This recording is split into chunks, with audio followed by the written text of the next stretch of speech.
Welcome back to the Den. It's Porter here, and today we are going to be breaking down 35 quarterbacks that you should think about rostering in Dynasty. And I have a very special guest today, the quarterback guru, my good friend Patrick, joining us for the show today. And so we'll take a look at both of our rankings and have some good conversations and friendly debate. So, Patrick, would love to hear you introduce yourself a bit and talk about your sports and fantasy experience that brings you here. Oh man, yeah. So me and Porter have been doing fantasy football leagues for a while now. We've been doing our dynasty league together for the last 3 years? I think Are we going into year three or going into year four? I I think it's think year we were four a now. COVID. I think we were a COVID draft, so I think we're like year 4, year Yeah, 5. Yeah. yeah, that sounds about right. And then before that, we used to do all the redraft leagues. I distinctly remember you were playing another one of our friends, Kevin, when Tony Gonzalez went for like 48 on Monday Night Football Yeah. to get the W for you. Or was that against you? I forget No, it which was it against was. me. Yeah, that was. I remember that game. I can remember exactly where I was watching when that happened in my sophomore year apartment. And yeah, no, I was up by 38. Yeah, have it in the Yeah. bag. All he has left is Tony Gonzalez, and of course, I lost that one. It's always brutal when that happens, Yeah. like you're going against one guy and they have the game of their lives. It's basically like going against Saquon Barkley anytime this past season. Absolutely. You're like you might get crushed. But yeah, I'm excited to talk some quarterbacks today. Let's see. Let's get Yeah. into it. Yeah, before we dive into the rankings, I would love to hear a little bit about what was your process in coming up with this list? Like kind of what time frame were you thinking? Were there any general takeaways you had as you were trying to put these guys in order? So for me, I was kind of looking. I value youth and upside pretty highly, I think. And you'll see that with some of the guys. Like I know I have Trevor Lawrence ranked a little bit higher than consensus. But I do also like to see so having seen them play a little bit at the very least. Like JJ McCarthy, not super high for me. Um, but I think legs, especially in this day and age, it's a very important thing for quarterbacks, and you're starting to see that at the top of the dynasty rankings as guys like Jaden Daniels move into the top tier, so to speak, and guys who are more traditional slowly kind of move further and further down the list, like somebody like CJ Stroud, for example. Great quarterback, but just doesn't have that rushing upside for people are looking for in fantasy football. Yeah. 100%. And for me, I think it was similar. I did value youth and upside a lot, of course. Although I did find myself surprisingly, I think I'm probably higher on the vets than you. I don't know. We haven't looked at your rankings yet. Um, But yeah, something about that stability and not seeing it, I think definitely did factor a lot into this. And I'm keeping in mind the Trey Lance experience in our startup where, I took Uh, him, I think round 2 or early round 3, pretty I, much I determining think he was the future before seeing it. So I don't know, I'm hesitating on some of these guys. I think we had a run of like Trey Lance, Zach Wilson, and Mac Jones in Yeah. in the second round of our startup draft. Yeah. That Looking was the back, rookie that does class not our look year. good So for yeah. us. That answers our Yeah. question of when did we draft? It was when those guys were all rookies. All right. I'm Yeah. gonna pull up our rankings here side by side. Um, so I'll go ahead and start here. I had Josh Allen, Lamar Jackson, Jaden Daniels, Jalen Hurts, Joe Burrow, and it looked like we had some pretty similar rankings here. Yeah, we look. I mean, we've got the same top five. The only difference is Jalen Hurts and Jaden Daniels.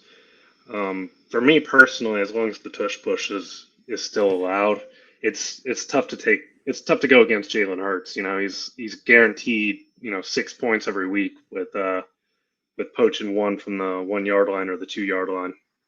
Yeah, absolutely. Yeah, I think this was just a case of leaning the youth. I don't know, just more years of Jaden Daniels. It wasn't something I thought too hard about So with it's this kind of ranking. funny.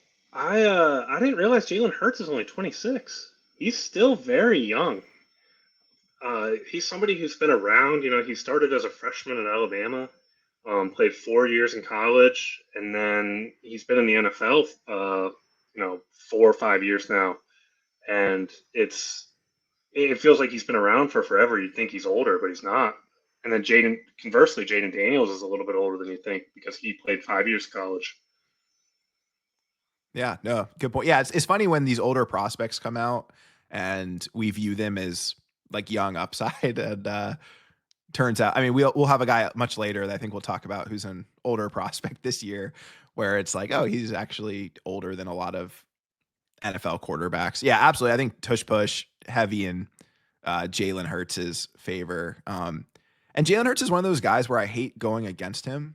And I'm learning that that's like, I think almost an indicator in ranking sometimes of are they annoying to play on a week to week basis? And, probably should move them up because of that. Right, 100%. All right. So my number 6 was Patrick Mahomes. At 7, I'm sure we'll talk about this, is I have Brock Purdy. At 8, Justin Herbert. 9 is Drake May.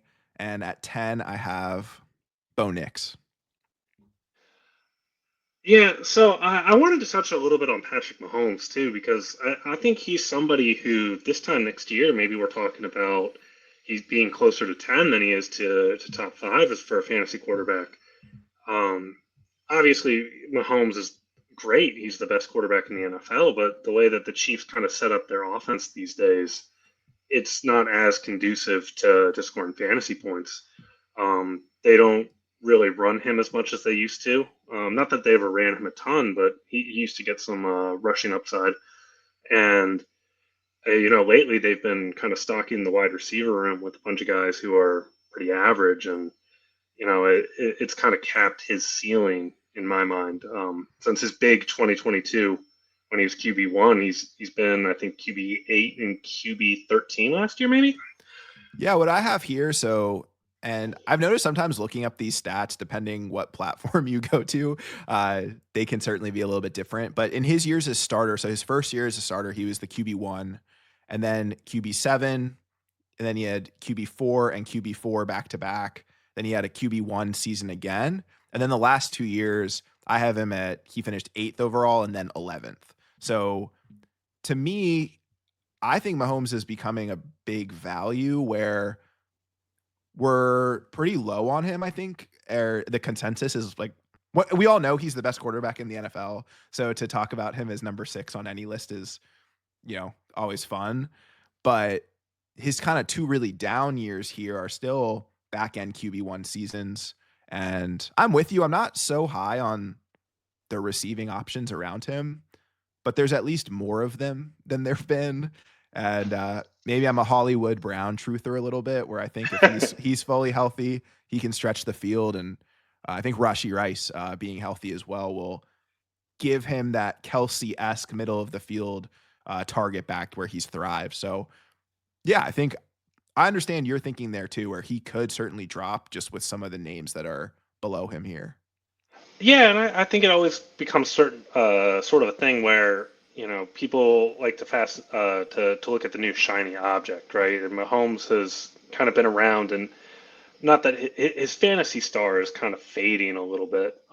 Not that it's bad, like you said, it's still back end QB1, but it's just not what we were used to when he first became the starter in Kansas City.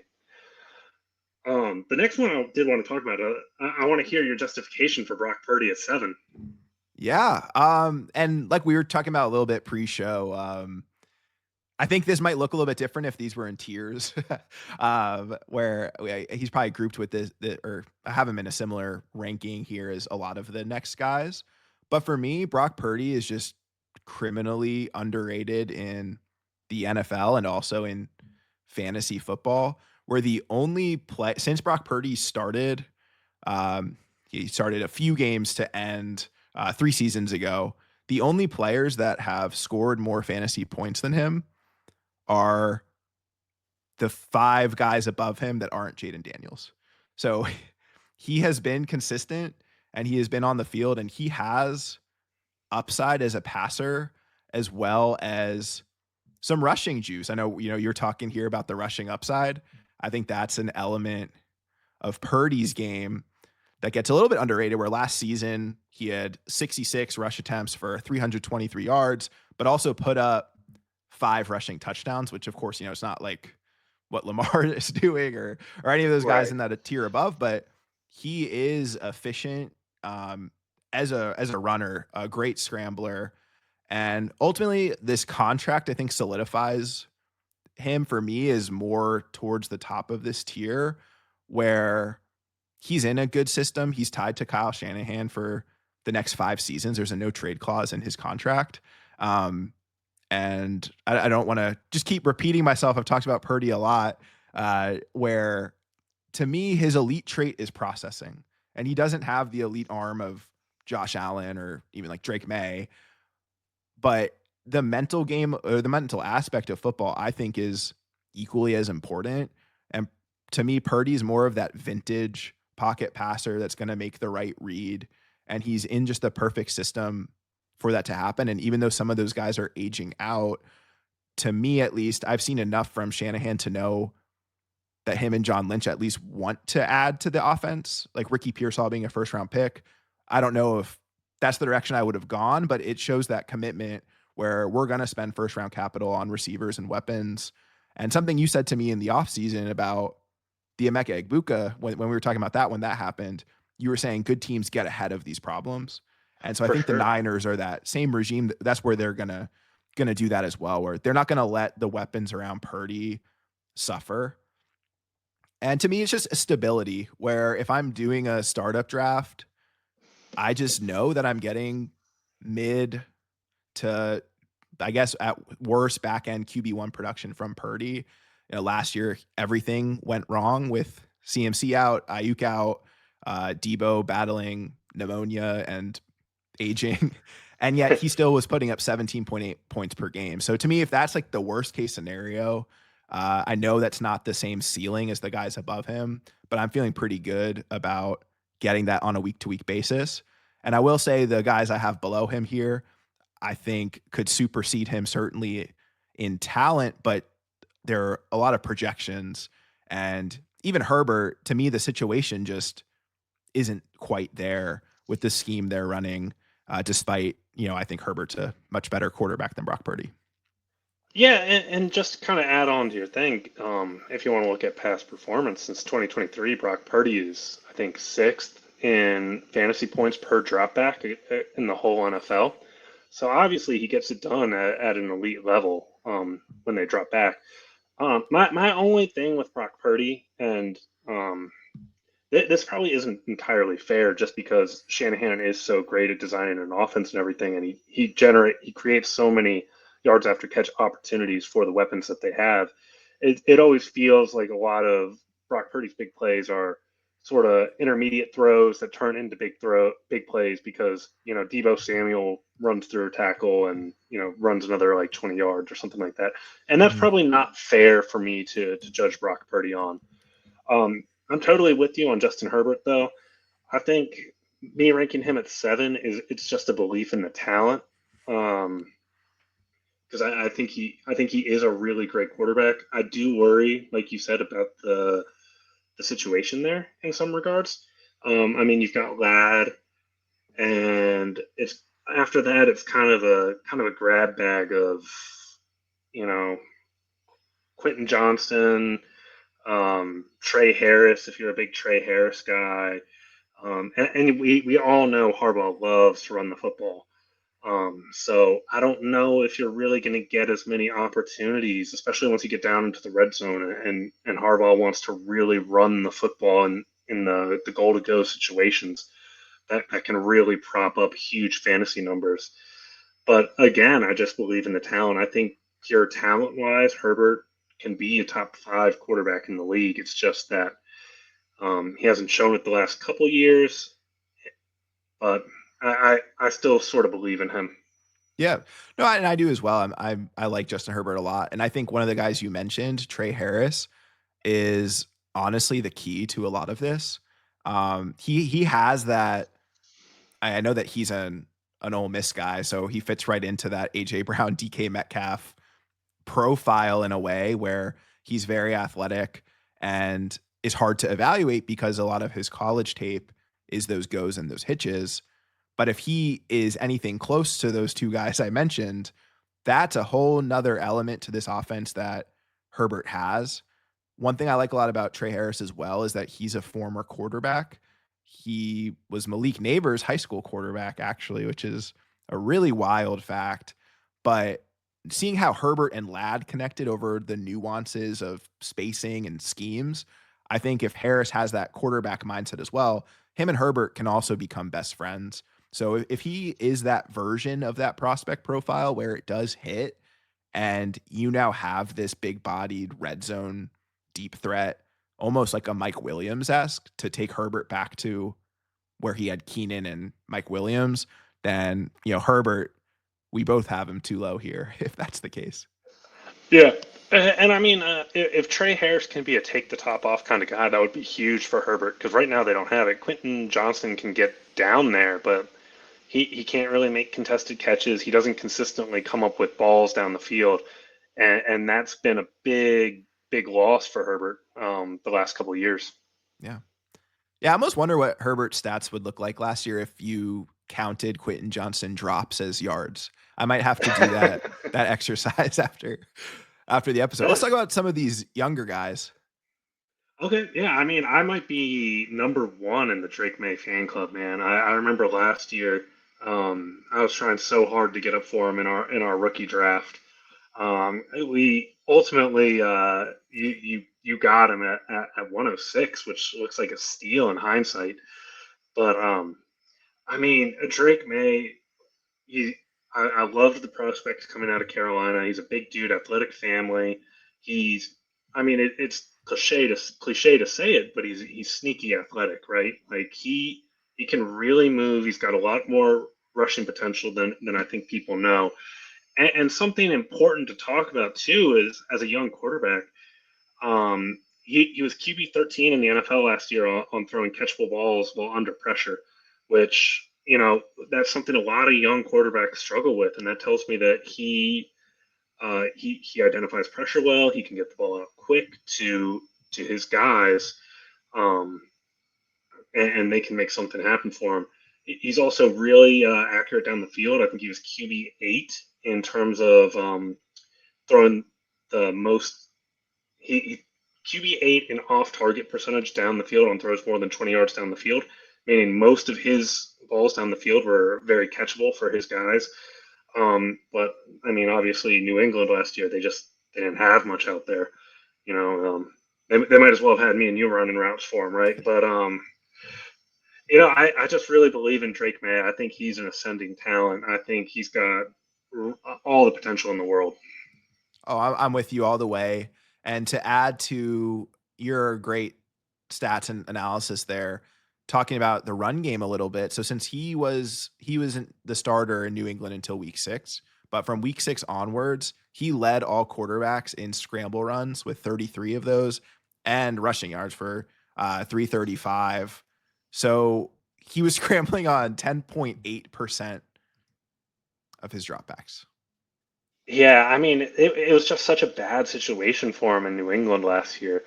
Um, the offensive line wasn't any good. The receivers just weren't up to par. Um, Ramondre Stevenson couldn't hold on to the football, so it really turned into a situation where the Patriots would just give Drake May the ball and say, "Please save us, please do something." And I think he showed a lot of good things for him last year, and I'm really excited to see them this year. They upgraded the offensive line. Stephon Diggs, to me, I think he's still really good. I just don't know if he's that elite level that he was with Buffalo anymore. But I think it's such a huge improvement for him, and I'm excited to see what they do together this year. Yeah, 100%. He's also a good reminder to us in Dynasty world that situation changes quickly where, you might be down on a rookie prospect because they're in a bad situation. And if it's as bad as you think it is, it's probably going to change after that first year. We saw it really with Stroud as well, where that was viewed as a pretty bad landing spot when he was drafted to Houston at number 2, and then of course completely turns around that franchise. So we've now seen it 2 years in a row. Sometimes these quarterbacks that have the high draft capital, if you think they're in a bad situation, it might change real quick. Yeah, and even when you look at somebody like Michael Penix last year, right? Like everybody, like he fell into the second round in our rookie draft, and because everybody was concerned that it was going to take him 2 to 3 years to get on the field, and all of a sudden, things change at the drop of the hat in the NFL. Yeah, absolutely. So I know here to end my list. So I had May, and then I have Knicks, who we can certainly talk about. But you also have C.J. Stroud and Jordan Love in your top 10. We're going to talk a little bit about those two. Yeah, so CJ Stroud, again, I'm not going to sit here and he struggled last year. I want to say he finished QB 18 last year.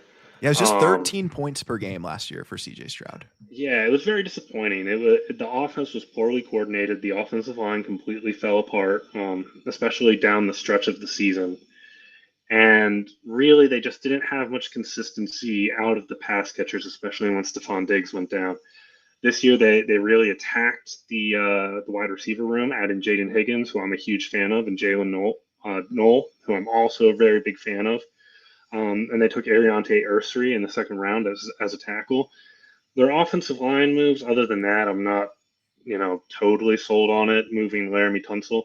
But I think I believe in what we saw CJ Stroud's rookie season with the arm talent and the ability to make every throw in the playbook. And I think he sees the field well.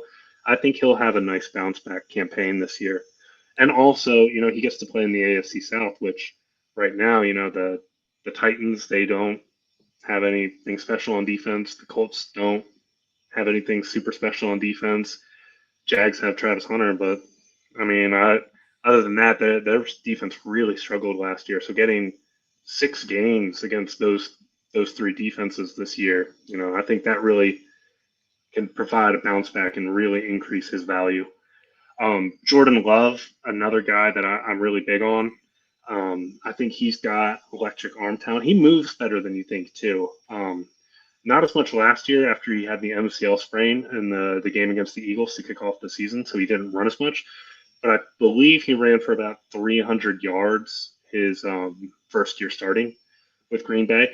And he also lost the most yards last year due to drops on passes more than 20 yards down the field. He lost almost 150 yards. So, I mean, that's a lot of meat still on the bone.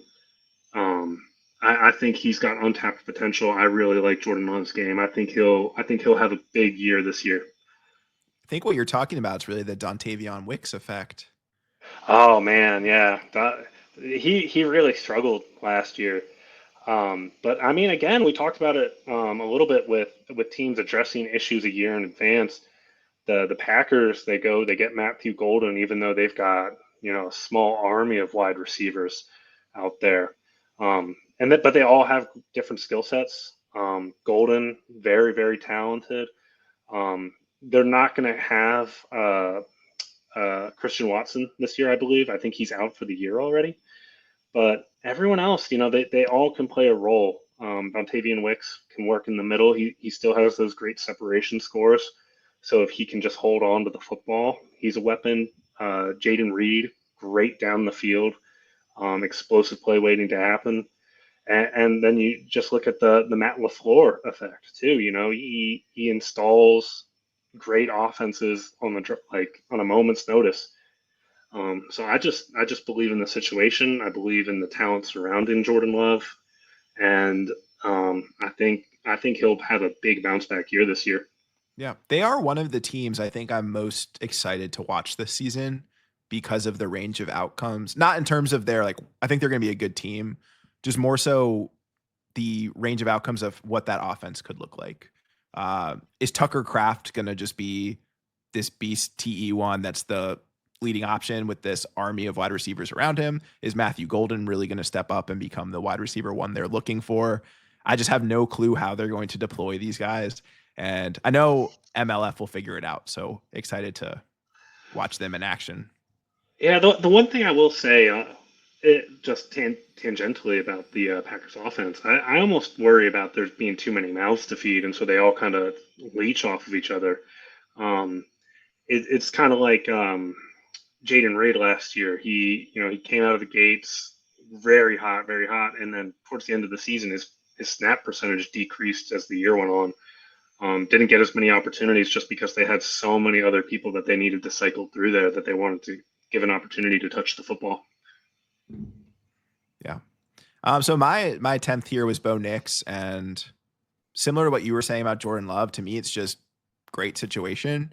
I certainly was not in the Bo Nix fan club with him coming out of college, and I'll accept defeat on that one, that him and Sean Payton are a match made in heaven. The only thing about Bo Nix is I do think he was also an older college prospect where a knock on him coming out was that he was pretty much at his ceiling. And I think that that's almost what we saw as a rookie. Of course, the game will slow down for him here in year two, but I don't think there's that untapped elite ceiling. However, Bo Nix's ground game is not what I expected it to be in year one. He, He was running the ball a lot. yeah, he can really scoot. It really surprises you when you kind of see him get into the open field and kind of he can move. My only thing with Bo Nix is last year the Denver running game was so bad, especially once they got around the goal line. Javonte Williams really struggled. Jaleel McLaughlin just didn't have that size around the goal line to really be physical and punch it in. And Estime missed so much time that Bo Nix almost vultured a lot of touchdowns and a lot of work around the goal line. Like I remember they threw him a like end around pass on like a 4th and 1 from the 1 yard line Was that the game against where the you had Ravens. Javante? Just not even just off the Yeah, record. I remember you had Javante in a game where you had to start him, and we watched Bo Nix get some crazy end zone usage. yeah, it was totally outrageous. It drove me nuts. I think I lost the game by like 1 point as Bo Nix is catching passes like and doing quarterback sneaks and stuff. But I do just worry that he had a lot of touchdown volume around the red zone. I don't know if that will necessarily continue. I've never been a big Bo Nix guy, but I'm just interested to see. Like you said, he's got a great supporting cast. He's probably got the best offensive line in the league, and they've got Cortland Sutton. I think Cortland Sutton's pretty good. Marvin Mims. They've got a nice situation for him to succeed in. Yeah, agreed. And that's where the ceiling would be for me. It's not even Bo Nix's capabilities himself.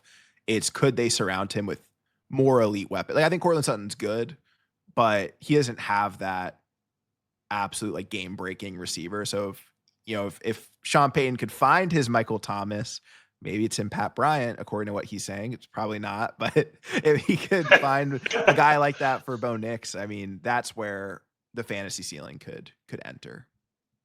Yeah, no, for sure. And I mean, again, it's sophomore quarterbacks. We always talk about sophomore slump.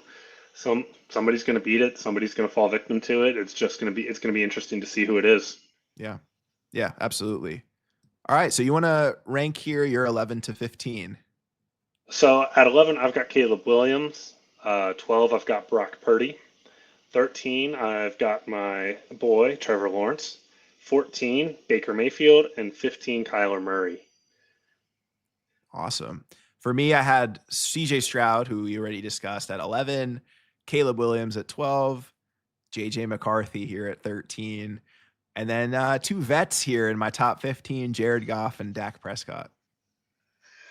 Yeah, I really struggled with Dak and Goff and where to rank them. Goff especially because Goff, he's had great production the last 3 years. But I'm just interested to see where the Lions' offense goes. Especially again, going back to what we were talking about earlier with the rushing upside, he just doesn't really have much. So he's going to be very dependent on getting a very competent offense put together. And you've seen him struggle before. To me, he's more of a guy who's elevated by his surroundings than elevates his surroundings. Towards the end of his tenure in Los Angeles, as that personnel kind of turned over, he wasn't as effective and he got benched for John Wolford in the playoffs at one point. And then when he first came to Detroit and the wide receiver room was a mess and the running back room was a mess and the offense wasn't any good, he struggled very like a lot. And I'm just interested to see how it changes, what changes come with the offense, and how it affects him moving forward. Yeah, I agree. And my justification, just for putting them in the top 15, which might seem a bit rich, we were talking a little bit about our process before we jumped into the rankings. My process really felt more of looking at that 3 to 5 year window where, I'm so comfortable with Goff and Dak as starters for a dynasty team for the next 3 years. I don't really have questions about them. And I agree with what you're saying, where they're not necessarily going to elevate the situations around them. It's more of, I think I'm almost valuing the stability with them of, I know they're Yeah, in a situation they're going to stay in. Dak especially has the best contract pretty much in the NFL, where he's not going anywhere anytime soon. So just knowing that those are guys that I can get at a discount in a way and still feel good about QB1 production. And then my optimism for Dak also would come from him alternating good seasons and bad seasons. So since coming into the league, his rookie year, he was QB7, and then he followed up as QB10, and then it started alternating. So after that QB10 season, he was QB14, then QB2, then QB32, then QB8, then QB18, QB3, and then last year QB31, our second lowest finish of his career. And of course, those bad seasons all had to do with injury. Um, but if this trend continues, he's going to be a top 3 quarterback this year.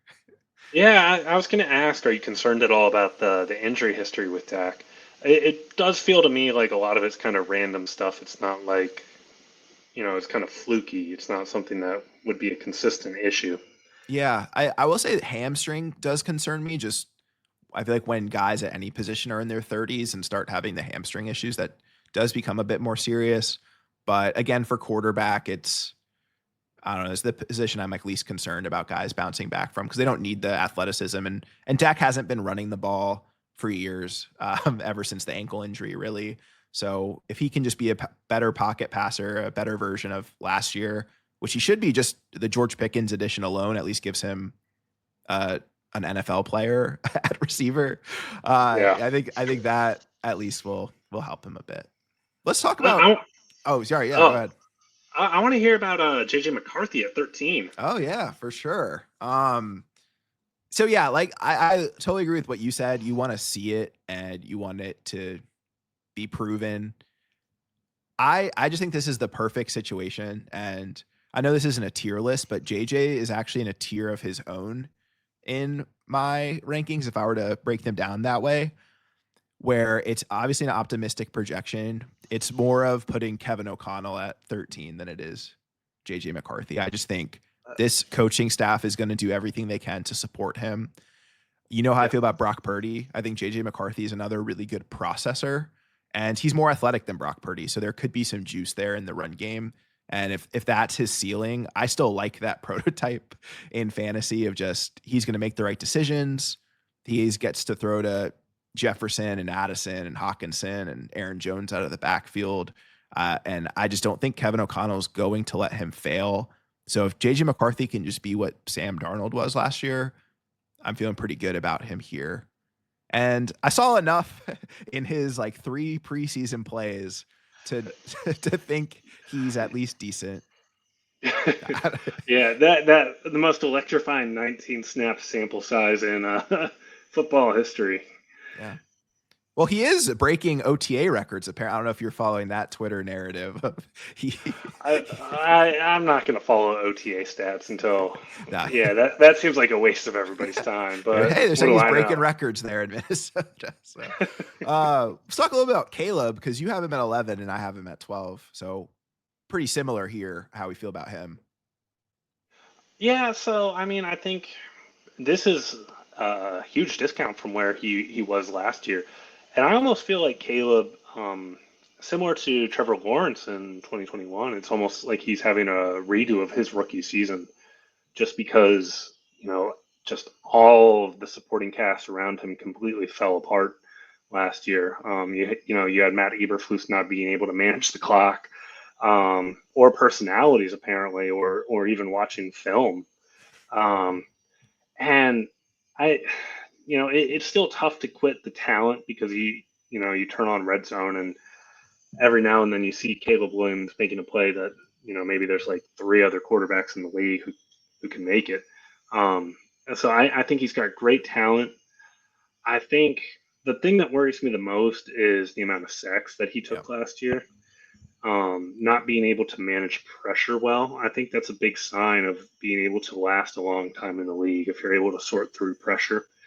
Um, but from a fantasy perspective, I mean, you look at it, he's got the Bears invested in Luther Burden. They invested in Colston Loveland. They spent a top 10 pick on Rome Odunze last year. They gave DJ Moore a lot of money. The running back's not as high profile, but I mean this is a team that they're surrounding Caleb Williams with as much talent as they can. It's going to be a sink or swim thing for him this year. He's either going to be way higher on this list this time next year or way lower. Oh, I agree with that. Yeah, absolutely. And the concern that I noticed here was exactly what you said with his sacks, where he led the league. He took 68 sacks and lost 466 yards, and it's a bottom three season of all time in terms of taking sacks. So it wasn't just bad, it was historically bad. And we've seen it before, I feel like, where this is one of those stats that does seem to translate. Justin Fields, who Caleb Williams, of course, replaced, his big issue that he couldn't overcome was, avoiding pressure and, being able to get rid of the ball before taking sacks. And we see where he is now on his third team in 3 years. Yeah, I will say in defense of Caleb, I think it's two separate things. I think Justin Fields doesn't really see. I don't think Justin Fields is a great processor.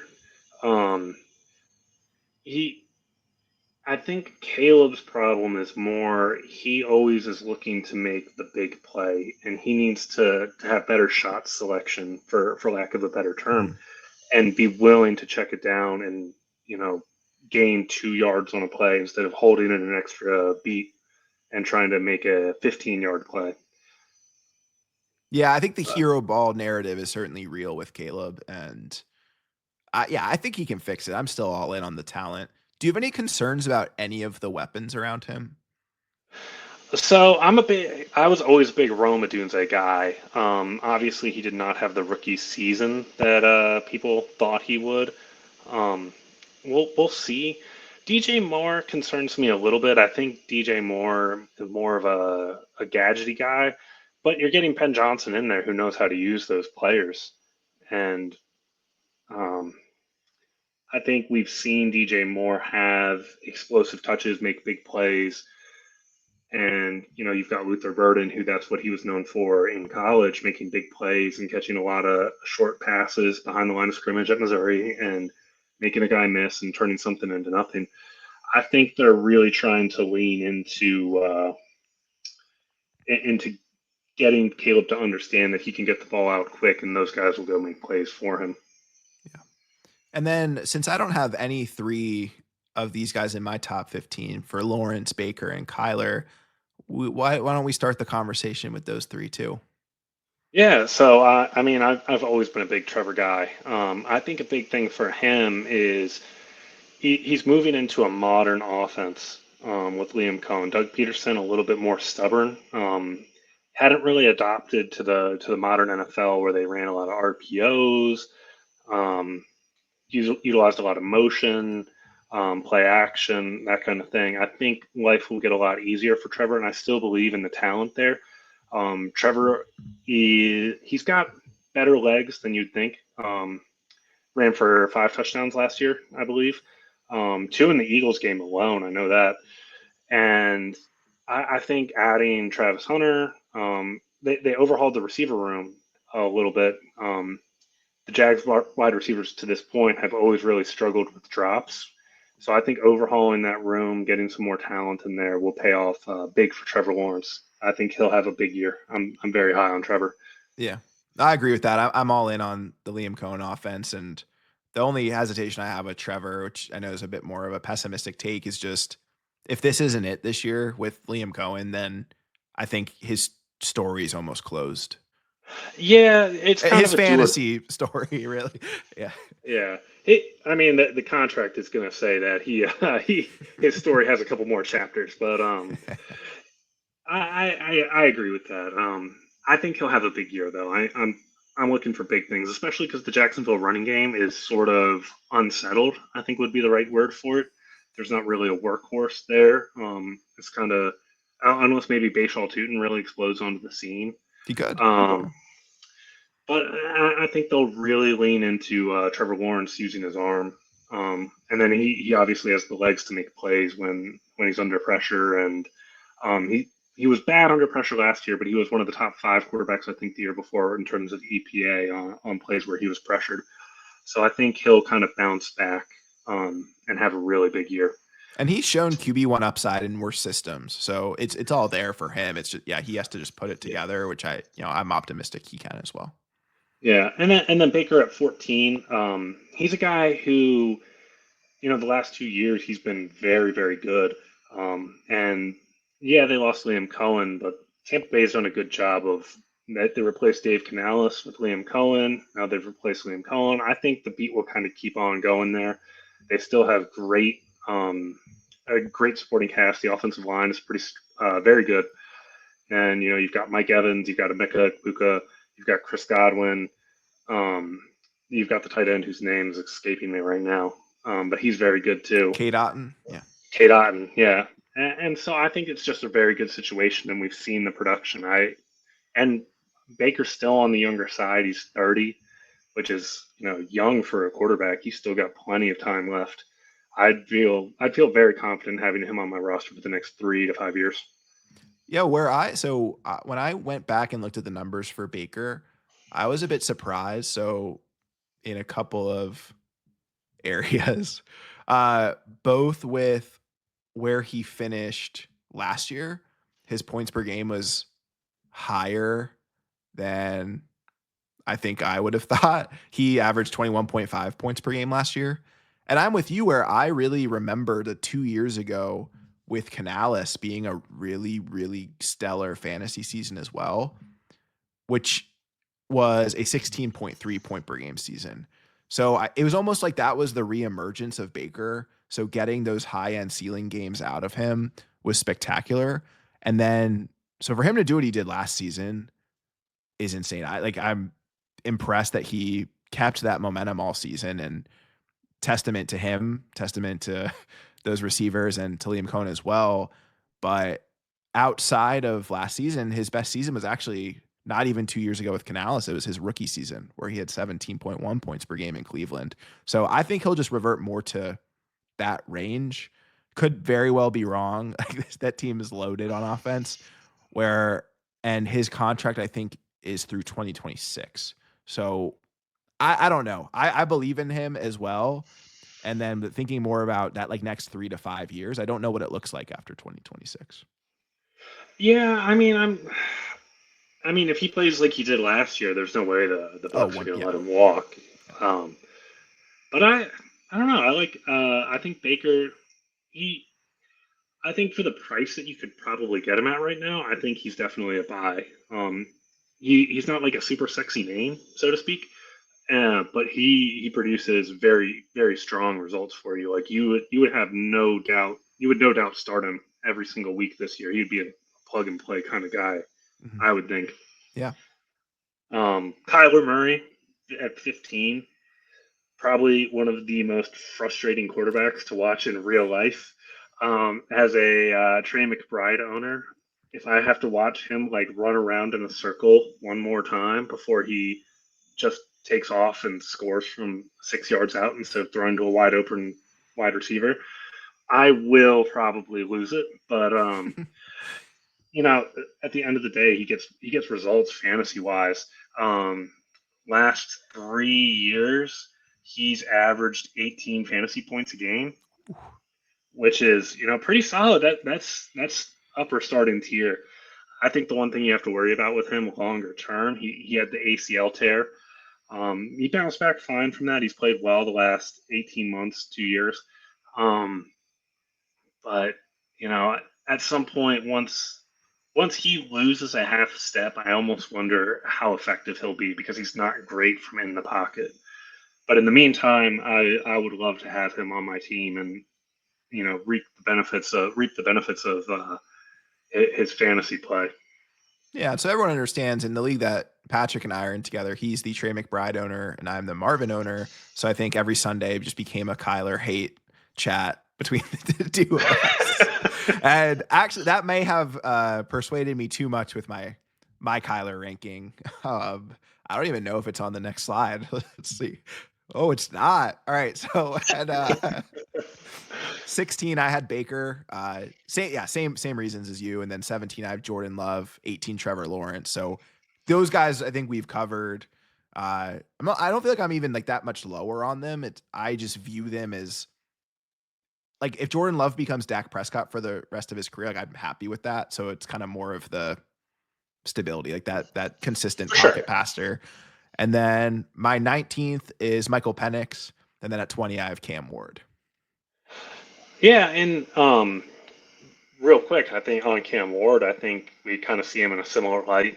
Um, I think it's kind of tough to really judge. Obviously, he's taken one first overall, but I almost think it's tough to judge where you should even place him in these rankings, just because Tennessee, it's kind of unsettled almost. The coach and the GM are on different timelines. They've replaced the GM after each of the last 3 seasons now, I think. Um, the wide receiver room after Calvin Ridley is kind of iffy, but it's tough to bet. It's tough to bet against talent, I think. Mhm. And I think the one thing I will say about Cam Ward's rookie situation is I think he has a good offensive line. So last year we were really talking about how Caleb Williams best situation ever for a number one pick. And I'm not saying that's the truth for Cam Ward, but to actually have a competent offensive line, I think can limit some of those rookie struggles where he doesn't have to deal with that pressure and hopefully doesn't have to deal with the inefficiency in terms of taking sacks. So if he can just stay protected, he has enough around him to be competent. And I think if you're taking him at the 104, 105, where you can get him in your rookie drafts, even if you're not sold after what you see this year, he just has to be a QB2 to be able to kind of get that return on value. Yeah. Um, do you want to lead us off with Michael Penix? I think you're more of the Penix guy. I don't know. I don't want to steal your Yeah. thunder there. No, Oh I man. just it's just the tape really for me for Penix. I don't think we really saw enough from him in terms of sample size last year from like a fantasy standpoint. He put it all together at week 18 where he dropped 30 against the Panthers. And I think that's where he really flashed of like what his upside solely as a pocket passer is. And just for me, it's the connection with Drake London that I know will be there long term. I think those two are going to be one of those stacks that people really target in drafts and in best ball tournaments as well, where the ceiling, I think, for Penix is really high. And I don't know, I'm all in. I've heard some people are a little bit down on the Atlanta passing game and maybe think that as a community we're overreacting to it. But, Bijan's a great pass catcher. I think they have a good offensive line. I really like what they did in the draft, getting aggressive on defense to get, two pass rushers in round Yeah. one. Like they're going to be in games. Penix, I don't want to understate how maybe Kirk Cousins isn't what he was before the Achilles, but for them to give him that contract, no matter where Penix was drafted, for him to just come in and pretty much alpha Kirk Cousins is a bigger deal, I think, than we're talking about. Yeah, and I think the big thing with Penix is he's got, one of one arm strength. Like he's got an absolute howitzer for a left arm. Um, and I've always been a big Drake London guy, and they've shown a great connection. Penix, I think, needed to clean up some of his footwork. He was pretty off target at times last year. He wasn't super consistent down to down. So I'm interested to see how that plays out. But like you said, it's a great situation.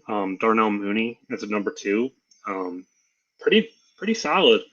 And plus, this is finally the year that Kyle Pitts breaks out. We've Oh, of been saying course. it. We've been saying it for what, 4 years now? The fifth year. This is the time. Put that clown makeup right back on.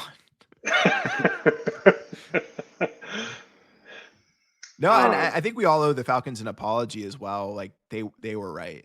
Uh, it's yeah, I'd love to know the thought process behind how that happened. I'd love to know if they saw Kirk Cousins get into the building after they signed him and said, "Wow, he just doesn't physically have it anymore." if only they Because were the that's Hard Knocks last year. I know that would have been great television. But Yeah. All right. Well, I think we've mostly have the same top 20, except I see one difference here. You got Bryce Young there at 19. So yeah, tell us about your guy, Bryce Young. I wouldn't necessarily say that he's my guy, but I think he showed some nice flashes down the stretch last year. Carolina's really invested in the wide receiver room, going and getting Ted McMillan this year. They took Xavier Leggett last year. Jalen Coker, the Cokeheads unite. Yeah. He had a great season for an undrafted guy last season. Jatavian Sanders, pretty all right for a rookie tight end. And kind of going back to what we said about Baker Mayfield, Dave Canales did a really good job coordinating that offense. Um, Started off the year terrible, like unplayably bad. He was justifiably benched. But then once he came back post benching, he played pretty well. He made some big time throws and kind of showed some of that college talent that made him the first overall pick a couple seasons ago. Yeah, I agree. I really like what I saw from Bryce last year. And I'll be honest, I was someone who counted him out. I was at the week 2 game against the Chargers, where the day after the game, Dave Canales came out and said, "Yeah, Andy Dalton's our starter." And it's crazy though because Andy Dalton was in a car accident, I believe, that caused him to miss time, which essentially gave Bryce Young the job back, and he never looked back. So it's a very weird situation where I don't even know if Bryce earned the job, but he certainly has earned it with how he finished the season. They were played one possession games, I believe. I know definitely against the Chiefs. I think against the Against the Eagles too. Eagles as well. Yeah, so they prove that with competent quarterback play, they can at least compete. They're not the embarrassing franchise that, they may get credit for. And Bryce as well, to me, profiles as that like Goff, Dak, like that's what you're hoping for, of just like a really good Yeah. pocket passer. And yeah, I hope he has a long career. Definitely rooting for him. All right. So maybe this is my most controversial opinion here is Kyler Murray all the way down here at QB 21. Then I had Bryce Young at 22, Justin Fields at 23, both of us right there. Tua at 24 and Sam Darnold at 25, which looks pretty similar to you. Yeah. And so, yeah, so Patrick here has Dak at 21, Jared Goff at 22, Fields at 23, and then Darnold and Tua rounding it out. Yeah, and I think and looking back on it, I probably should have rated Dak and Goff a little bit higher. They probably should have been in my top 20. But I think the Kyler one is so funny just because if yeah, I remember some of our texts from last season with watching them play on a Sunday. Yeah, I Yeah. feel that. I don't even know why. Like, I actually initially had him lower. And I was looking, I'm like, I have to bump him up. And then I actually really struggled to put him ahead of the guys I had, the 20 names I had ahead of him. And that was more of a these guys. So that's where I had to really do some internal reflection and really think why. And I think fantasy football aside, I think it's more of a real life take. I did not like watching Kyler last year. I think you described it best as saying whenever he's on the field, it's chaotic. Um, as a fellow short king here, I can still say I don't think Kyler can see over the line of scrimmage. I don't know. It's just that he can't get away with it. Like Bryce at least showed some vision. Um, Kyler though, he's just missing Marv down the field. He's just panicking and like dumping it off to Trey McBride, James Conner. I don't know how long his leash is really in the NFL. I think if they're not good this year, I just think Kyler Murray could become Justin Fields in fantasy. Yeah, yeah, I could see it. And jumping to Justin Fields, I mean, you got to talk about it. The dude's an elite fantasy producer. The 100%. dude is a fantasy monster. I think ranking him at 23 just kind of reflects the fact that both of us are uncertain that he's actually going to hang on to that New York Jets job.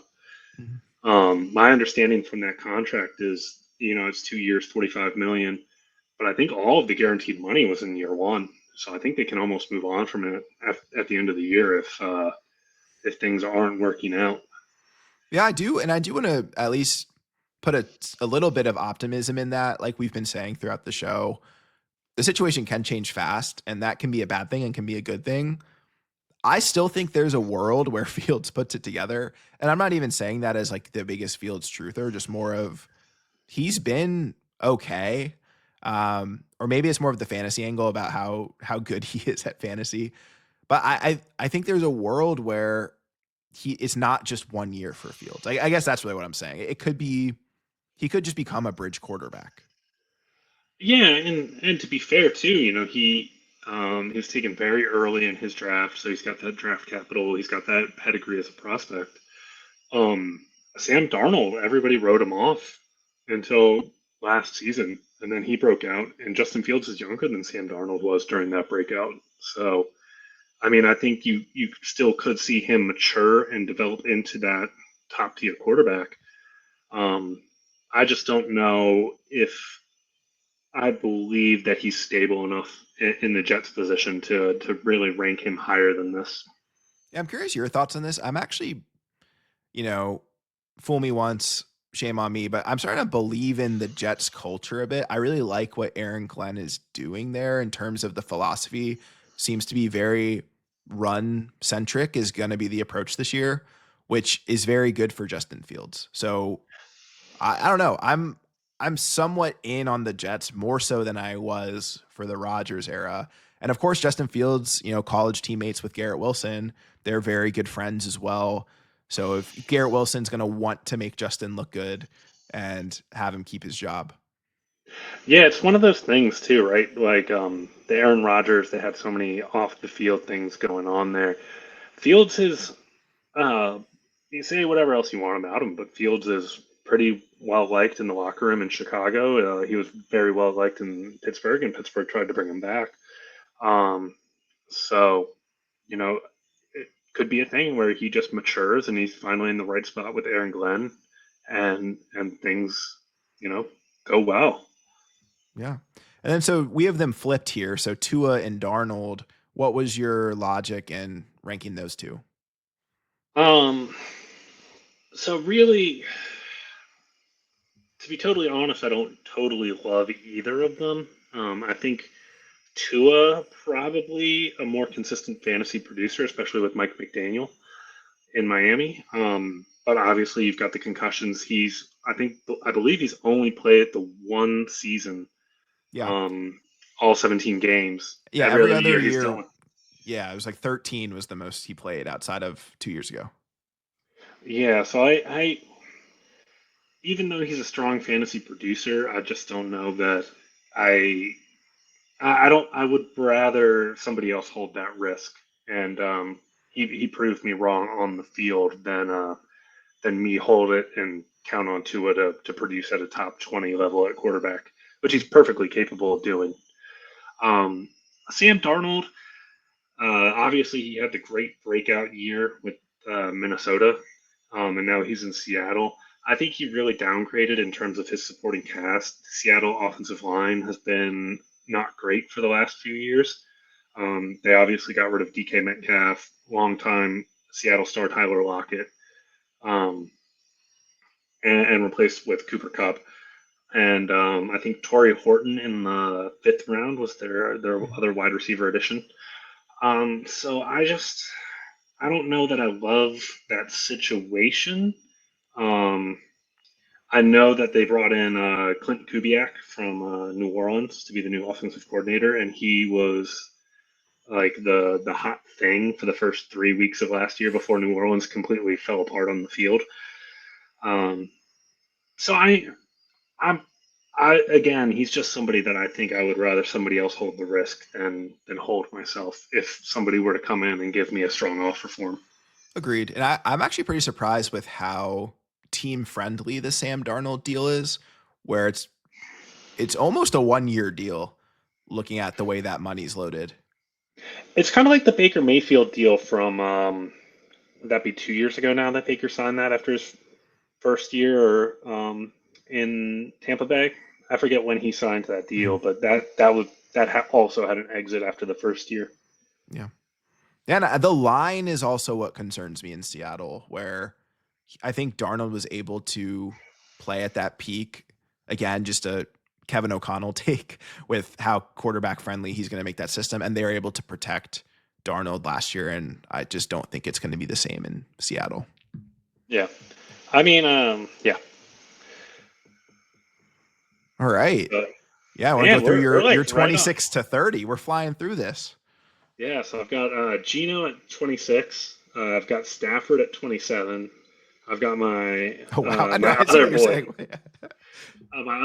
Anthony Richardson at 28, and then Jackson Dart at 29, Tyler Shuck at 30. Oh, yeah. We are pretty much identical here. Yeah, Gino and Stafford, 26, 27, Jackson Dart at 28, Richardson, 29, and Chuck also at 30. Um, Wow. I think is somebody that might deserve to be ranked higher. He played really well in Seattle once he took over that starting job. He's only 34, so I think he's got more so than somebody. I actually had Stafford above Gino originally when I was doing this, and then I flipped them. I think Gino might have a little bit longer of runway to contribute to your fantasy team for a longer period of time than somebody like Stafford. Yeah, do Um, you think that like the way we talk about running backs where tread on the tires matter, is that the same at quarterback, do you think? Because like Gino was a backup for so long that he can still, play as many snaps as he is? yeah, I don't necessarily know because it's not as physical. It's not as demanding of toll on you at quarterback. So I don't know that there's. I mean, you look at somebody like Stafford or even really Aaron Rodgers, and they're playing forever. Um, but I think Gino, he's got a great arm. He really processes the field well. I think he'll do well in Las Vegas. I Yeah. think I think he's got some untapped potential for a few more years too. Yeah, in that Like first year where he started with Pete Carroll and Pete Carroll, believed in him, let Russ go, and that whole saga, he was QB5. So yeah, reunited with a coach who loves him, who believes in him, and he's got some weapons in Vegas. yeah, Truly, Brock like, Bowers. yeah, and Janty, I just think it's gonna be fun. They like again, it's one of those organizations where are the Raiders really gonna do it? But I love everything that they're cooking there in Las Vegas. Yeah, I mean at 26, Gino is definitely somebody I would be buying if I had the opportunity in our home league or in whatever league that somebody who's listening to this might be playing in. Do you feel similarly about Stafford, or are you more I mean, I know you have Geno a spot higher, but is Stafford someone you would target at discount, or do you feel like there's a drop off there between him and Geno I th- Smith? I think Stafford's somebody. It really depends on where my team construction is, right? If I'm somebody who's contending this year and I need an extra quarterback, I think he's somebody that I would very much target. Um, if I'm rebuilding or if I'm kind of in the middle and not like a true contender, I'm more in that 4 to 8 range than I am 1 to 4.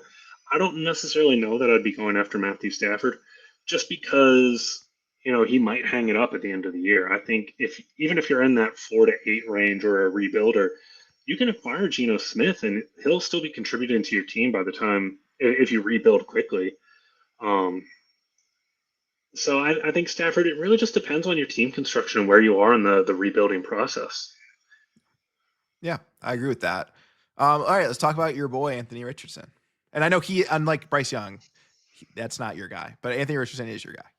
Yeah, no, Anthony Richardson is my guy. I took him 1.2 overall or 102 overall in our rookie draft a few years ago, and at this point, it's the sunk cost fallacy, and I just refuse to let go and refuse to acknowledge it. But at the same time, he's an elite fantasy producer. Um, the question really just is, will he actually start and will he stay healthy? If he starts, 15 games and he's healthy for most of the season, you're probably going to get um, out of the people on this slide, 26 to 30, he would probably, if all of them started 17 games, I'd probably take him to have the most QB1 weeks out of all of them. It's just he'll also throw in some QB 32s and some real stinkers for you. But I mean, he's got great talent. He's got great sack avoidance. It's kind of funny because he's good at a lot of the little things at quarterback. But he's just so inconsistent with his footwork, and it just leads him to not be a consistent passer, which is really what's harming his his real world NFL upside. Yeah, I think one thing that hurt him too was I guess I don't have the exact stat on it. You might, but they felt like a team that had a lot of drops as well. I know we were talking about that Yeah, earlier. yeah. He had more yards dropped on passes down the field than Jordan Love did. I forget what the number is off the top of my head, but yeah, I mean, AD Mitchell had a brutal rookie season in terms of drops.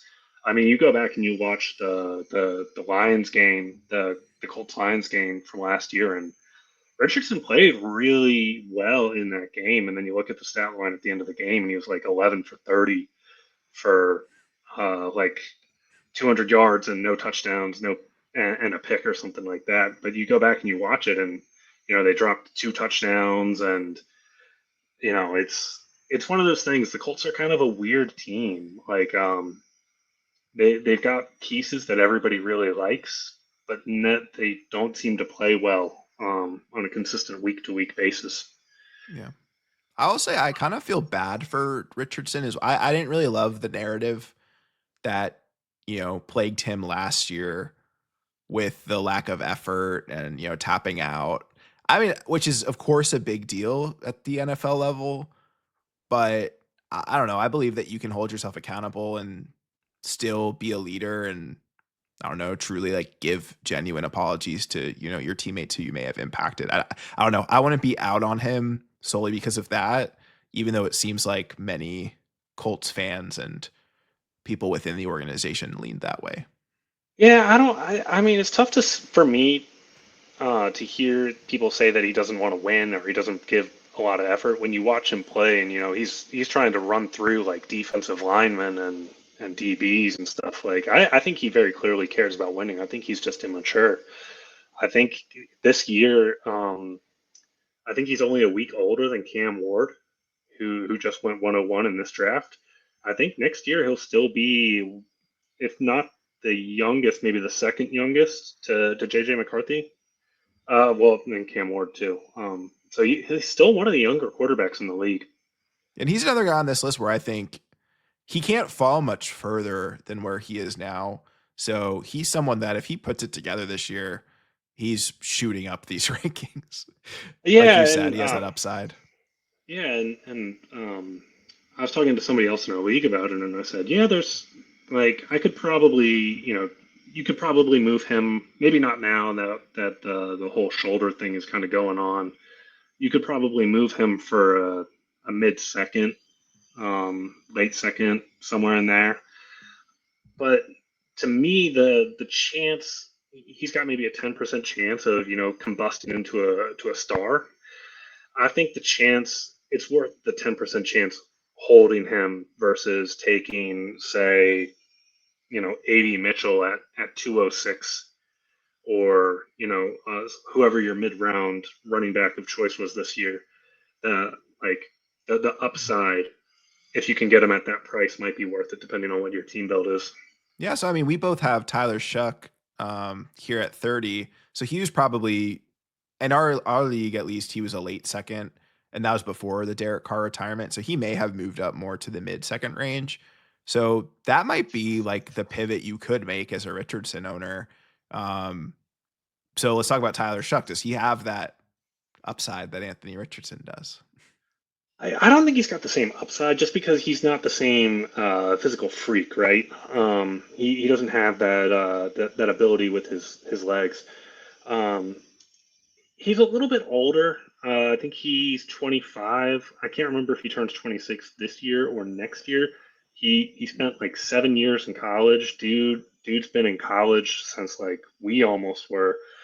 Um, which is kind of remarkable to say, And he started at Oregon, then he went to Texas Tech, and before finishing at Louisville. He's got great arm talent. He just doesn't deal with pressure well, and I think that's been the one big knock on him consistently throughout the whole NFL draft process. I like the landing spot to a certain extent in New Orleans. I like Kellen Moore. I think Rashid Shaheed is a good player, and Chris Olave. I've always been a big Chris Olave guy. But I just don't know what it ends up looking like. Uh, it could be a thing where it just totally falls apart, and Spencer Rattler spends a good amount of time starting in New Orleans. Yeah. I know it's really hard to put any value into what coaches say this time of year, but I mean, Kellen Moore's been on record and said, Tyler Shuck's going to get as many opportunities as we want to give him. And I don't know. He's in that Will Levis range almost, where he's like that early second round quarterback, which does not have a good historic hit rate. And obviously, there's outliers that can happen. So he still could succeed. I can't rule someone out just based on draft capital. But I think these guys that are not round one picks that are forced to start right away in bad situations. I'm with you. I think New Orleans, I like Kellen Moore and I like some of the offensive pieces, but they're still just going to be, they had so many problems on the offensive line last year. If you watched, Rattler or Hainers starts, neither were even given a remote chance to succeed with that situation. So I don't know. But Shuck in a weird way, even though I feel like I'm low on him with this argument, I think where you're getting him in rookie drafts is actually a steal. Like you're getting a starting Oh, quarterback in the late second round. yeah, I think I would be taking him higher than where he's going in the rookie draft. I mean the upside, right? Just think about the upside. If you hit on a starting quarterback at two, let's say 204 or 203, that's hugely valuable when quarterbacks are the major currency, especially in super flex leagues. Yeah. Yeah. So he could very easily, just rise in value. He just has to be kind of like we said with Cam Ward. If he's just average, he gains value. Yeah, he just needs to prove that he can actually play at this level. And if you're looking to acquire him now and he's cheap, and then flip him when he's kind of proved that he can play at this level, and you can flip him to a quarterback needy team, it's not a bad investment strategy. Yeah. All right. And these are our final five names here, which is sad because it's been such a good show. Good talking with you about our prospects, but let's round it out here. Who are your final five? So I've got Daniel Jones at 31. I've got Aaron Rodgers 32. We twinned up on that.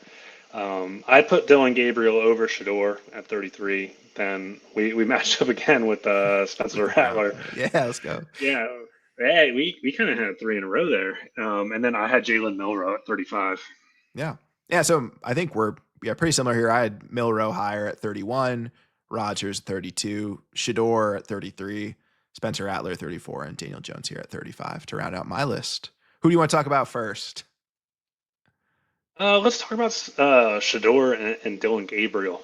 I think that's kind of an interesting one Yeah. to So to to go through. was your mindset really just the NFL draft capital?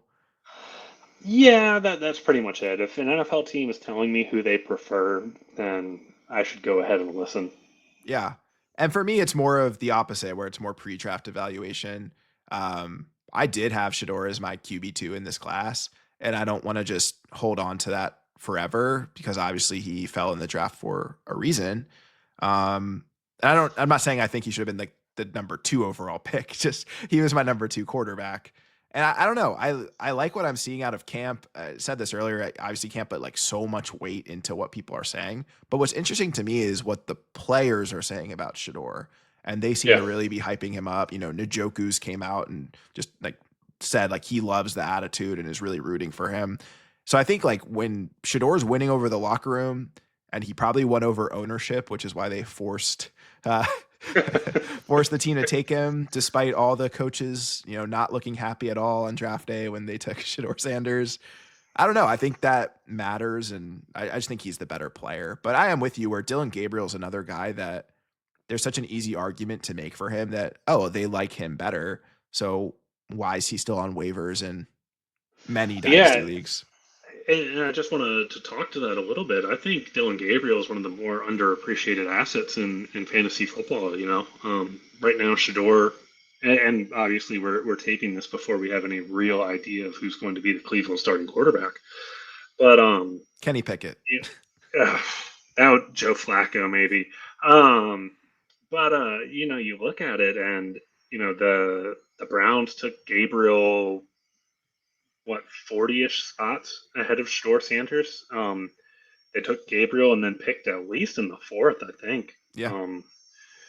So it kind of tells me that they prefer Gabriel at some level. And then you turn around and you look at Shador still going in the third in a lot of rookie drafts. And Gabriel's not going right now. Gabriel's on the waiver wire in our home league, and he's somebody who I sort of think shouldn't be. I think he's somebody again for the price of a lottery ticket. If you can land a starting NFL quarterback, I think that's a very worthwhile investment. I will say, I think Dylan Gabriel has a very good arm. He has good college production as well.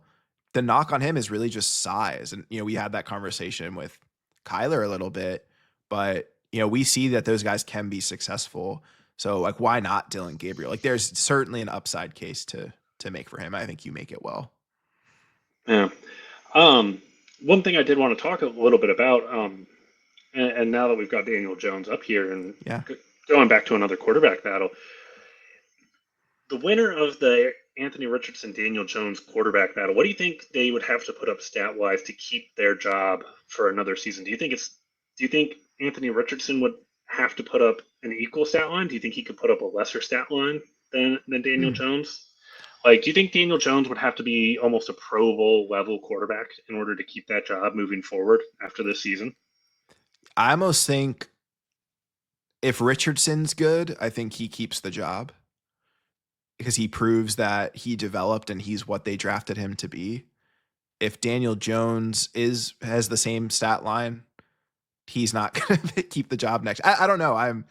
I just feel very out on Daniel Jones, and I'm actually starting to really like the 2026 quarterback class. So it's more of like a 26 quarterback class take where there's enough options there that if Daniel Jones is Daniel Jones, they're getting a top pick. So I Right. need to put some thought into like what that stat line would look like. But I mean, if Yeah. he's putting up 3,500 yards and 30 touchdowns, maybe they could ride him for another year.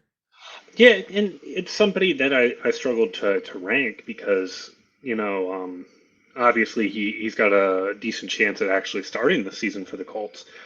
Um, but it's tough to rank him for a dynasty perspective because he could start this year for the Colts and then never start again. Like I'd be very interested to see what he would have to play like in order to actually keep that job Yeah, long term. I think he's playing for a journeyman backup spot this year. Like I think that's what he's trying Yeah. to prove. And I'm curious to see how he does because I feel like this is turning into a Kevin O'Connell podcast, but even him just being in Minnesota for half of last season, um, what did he learn? We've seen this kind of happen with this. I don't know. I attribute the Sam Darnold success not just to being the Viking starter, but from being in the San Francisco room the year Yeah. before and going from chaotic organization to great offensive mind, quarterback guru type. So maybe Daniel Jones could have a resurgence and could turn into like a Sam Darnold level value in Dynasty this time next year. So I think, I think that's in play. Yeah, and the other thing too is just if Daniel Jones does start this year, he's got rushing upside. It kind of provides a floor for him. You know the Colts love to use the QB run game based off of everything they've shown us with Anthony Richardson Mhm. last year. You know that it's something that they can design and scheme up. Um, so I think if he were to start this year, he's somebody who could be a sneaky QB2 for a lot of teams. Yeah, I agree with that. Um, Speaking of sneaky, opposite end of our list here, I have Milrow at 31 and you have him at 35. To me, he is the ultimate like upside pick in rookie drafts where his range of outcomes is Jalen Hurts or never plays a snap in the NFL. Yeah, I have him at 35 just because I almost wonder what's his path to playing time. You know, like what would have to happen for him to get snaps? Because right now I mean, obviously, Seattle just gave Darnold a lot of money, though they have the out after 1 year. But they also have Drew Lock there, who is the nominal backup while they develop Jalen Milrow. Um, so I'd be curious to see. It'll like obviously the preseason will tell us a lot to see how he's developed since Alabama. Um, but if he does play, you know, he's got fantastic rushing upside. That was his big calling card at Alabama. He wasn't a great passer, but if he can bring that along, then you know there's a lot to work with there. Yeah, and Mike McDonald, comes from an organization that had a pretty highly coveted rushing quarterback there in Baltimore. So, and Milrow's arguably like more explosive as a runner than Lamar, which like as a runner, not as a That quarterback. that Um, that's factually inaccurate, but I think there's I'll, some facts that I'll, back it up. I think there's facts that I'll, back it up. I'll let that slide. But But yeah, he's also the thing with Milrow is I think his knock, of course, is more of as a passer. And I want to just give him credit. Like he's an academic All American, and like those types of guys, I'm gonna bet on to figure out the rest. yeah, no, I mean he's got great upside. Um, he's well worth the lottery ticket at the price that he's being taken at. Yeah, I think it's late second. I think he went late second, maybe I two think he's twelve. in the third. Oh, yeah, sorry, yeah, in rookie, yeah, yeah. Yeah, in our rookie draft. I think once you start getting into that late second, early third, you're starting to look at lottery tickets no matter what you do. You might as well swing on somebody with some upside, like some serious upside, like Jalen Milrow, in my mind. Yeah, if he hits, he's like the best rookie pick Yeah, easily. Like, it's, yeah. all right, we got Rogers and Rattler to talk about. Two beautiful names to close this episode. Leaning towards any one of those guys. I mean, Aaron Rodgers, you know what you're getting there. Yeah, um, it, you'll have him on your team. He'll play this season. Uh, it'll probably leave you wanting a little bit more than what you get because you're still dreaming of those MVP days. And then you're going to have an off season of like darkness retreats and doing mushrooms in the Amazon or whatever he did. he You know, just got apparently engaged. He just got he got engaged. married. Yeah, exactly. Or yeah, sorry, got married, not engaged. Yeah. Yeah. So I mean, to me, Aaron Rodgers is what he is. Rattler, to me, like I'd be interested to know if that New Orleans job turns into more of a competition than what they're saying right now. Rattler's 2 years younger than Tyler Shuck, which is a crazy stat to think about. Um, but you know, he played okay last year. I wouldn't say he played great, um, but I think he's somebody who's to be lurking for a job at some point. Yeah. And I'm the big Rattler guy here, all in on Spencer Rattler last year. And I actually think if he were in this draft class, he probably goes ahead of Tyler Shuck. Um, you know, he was the fifth quarterback last year. No, sixth quarterback last No, year. But seventh, right?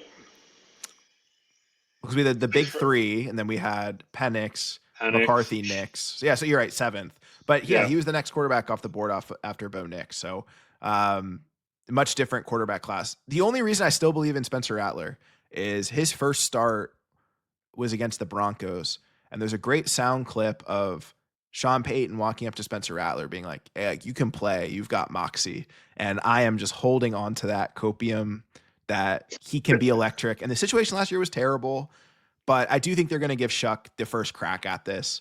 Um, but I think there's also a world where Rattler starts. Um, Yeah, I mean, if I yeah, have Tyler Shuck, I'm also getting Spencer Rattler to kind of handcuff myself, yeah. And then especially at prices. But exactly, yeah. Some of these guys are values here. Just what my conclusion with Rogers. I actually just made a 40-minute video about his dynasty value and posted that last week. And the conclusion of that video, well, you should still watch the why behind it, was really that you're gonna get QB2 or at worst like high QB3 production out of him. So you have to accept it as for a year and just ask yourself, like, what is that worth to you? Because on the keep trade cut marketplace, he's worth a fourth right now. I think I'd take 1 year of a QB2, QB3 type over the fourth. yeah, I mean, you've got to think about it, right? Like I mean, you had Puka going in fourth rounds Yeah. 2 years ago, but other than that, who are your big fourth round success stories? I think it's always fun to like say like, oh, I've got these draft picks, I've got three fourth round picks, I've got four third round picks, you know.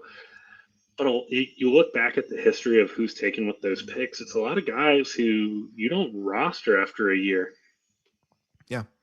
Everyone thinks they're getting the Puka or the Bucky Irving, which you kind of forget that, for every one person that's getting that, there's 11 other people in your league that are not getting someone that's even startable. Yeah. So I do want to ask you after we've gone through this list, who's one person you are buying at their at at your listed price? For me, it's still those two vets, like Dak and Goff are two guys I'm targeting. Uh, if I were doing like a startup, those are easy values to me where I can actually almost, in a weird way, quarterback is so deep where we can wait out QB and like get QB1 production from some of these vets. And then actually, another buy would be, and you asked for one, you're getting three. Uh, I think another buy is Michael Penix, Yeah, who I feel like for where he was on both our lists, the like actual feeling about Penix is higher than the ranking would suggest. And I don't know how high people are on him in dynasty leagues that roster him, like what the price would necessarily be.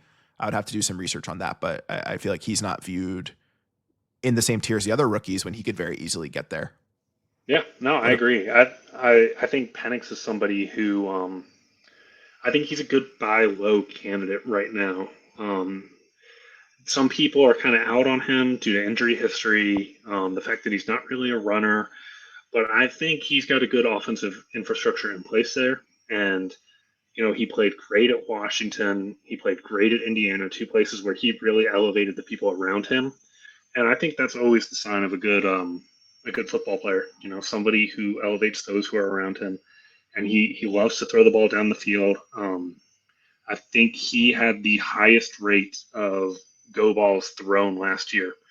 And he's deadly accurate down the field. He's one of the best at deep balls, and those are high scoring fantasy plays. That's where you get your big chunk plays that turn into touchdowns and um, you know 20 Yeah. yard completions, all that good stuff. Yeah. Who'd you say your big buy is? Um, I mean, it really depends on the league. I think I would be a big buyer of Trevor Lawrence. I think people are kind of down on him after the last 2 years that have been a little injury prone. Um, and I think with the upgrade in offensive talent and the offensive system, I think he's primed for a big year. Then I think if I had to make another buy, kind of like we said, the vets, I'd be in on buying Dak or Jared Goff if I had an opportunity. Yeah. I think the value that you have to pay for them to get that production is a lot lower than what it should be. Yeah. All right. Well, Patrick, thank you so much for being the first guest of the Dynasty Den. You will get to hold that honor forever. What are some of your final thoughts for the folks watching this? What were your big QB takeaways that you want to leave people with? I mean, I think we're entering the golden age of QB play in the NFL. Um, I think you go down that list and the first 20 so guys, they're guys you feel comfortable rolling out there and starting every week in fantasy football. And I think you go back a few years, that's not necessarily true. And people are, really scraping the barrel, starting like Nathan Peterman and Tyrod Taylor and, those kinds of guys. Yeah, it's a great time to be a football fan. Well, Patrick, thanks for joining us, and we'll get this wrapped up and we'll see you in the next one. Perfect. Sounds great. Thanks for having me on.